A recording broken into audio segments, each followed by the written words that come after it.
Okay, hi again. Right now we're going to talk about lines. Lines make up pretty much everything we draw. Okay, we're trying to draw a three-dimensional world on a two-dimensional surface.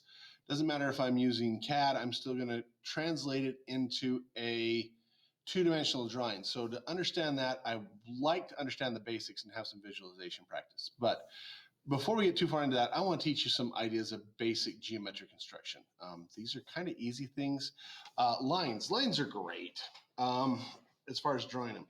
One of the first things I learned is that making a straight line becomes very important. Now you can see that smudge from that line I erased. That was that really dark one before.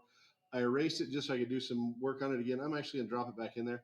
Again, if you notice how I'm setting up my pencil here, I'm rotating it as I'm drawing. I've got an offset going on. It's going in there nice and dark. Now, let's say I want to bisect this. Now, bisecting will create it'll literally cut this in half, hence bisect. And the other thing it will do is it will make a 90-degree line to this first one. Doesn't matter what angle I dropped it in there at. And that's actually why I dropped it in an odd angle. I do need to know exactly where that endpoint is right here. And I'm just going to put a little X on it and know exactly where that endpoint is right there. And I'm going to go like this. Now, earlier I said I prefer a compass to a circle template. Here's why. I'm going to open this compass up. The compass is one of the possibly the most useful tools in all of design. Okay, so I'm just going to open this thing up and I'm going to put the still point right on that X, and I'm past the halfway point of this. I'm going to open up a little farther so I get a little broader opening. But I'm past the halfway point. I'm going to scribe a very light arc this way. Okay, so I'm just going to scribe that arc out. I'll draw a little darker so you can make sure you can see it good. Okay, I'm going to do the same thing. I don't change my setting at all on my compass. I set the point on the other end, and I draw it like so. Now, what happens is this. Where this arc and this arc cross, here and here are the points where this line will bisect. So I put my pencil right smack on that right here.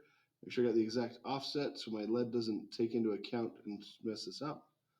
I can bisect that line exactly, and it is 90 degrees, okay? Now, that's one of the most simple things. Other things you can do, okay? I can go in here with my lines and say, I want to divide this into one of these into equal portions, okay? Well, if I measure it, I can measure it exactly on it, but I want to be equal portions. I want this to be divided into, say, fourths exactly. So what I can do is this. I can take a line, once I've got this here, and I can scribe an arc, okay? Actually, I'm going to do this the old-fashioned way. I'm going to take this line right here, and I'm going to say, okay, where's my divider? Well, let's go like this. If I make a line right here, okay, and all I'm going to do is take this, and I want 90 degrees, so 90 degrees from whatever I was working on. So I'm just going to throw that back in.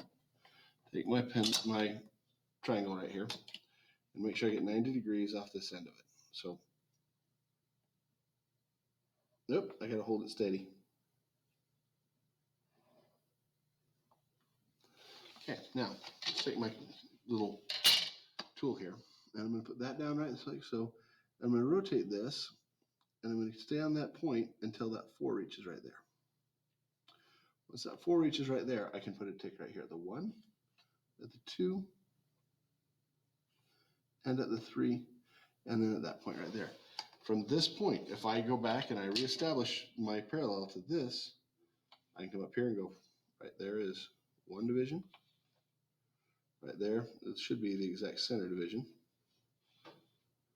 And right there will be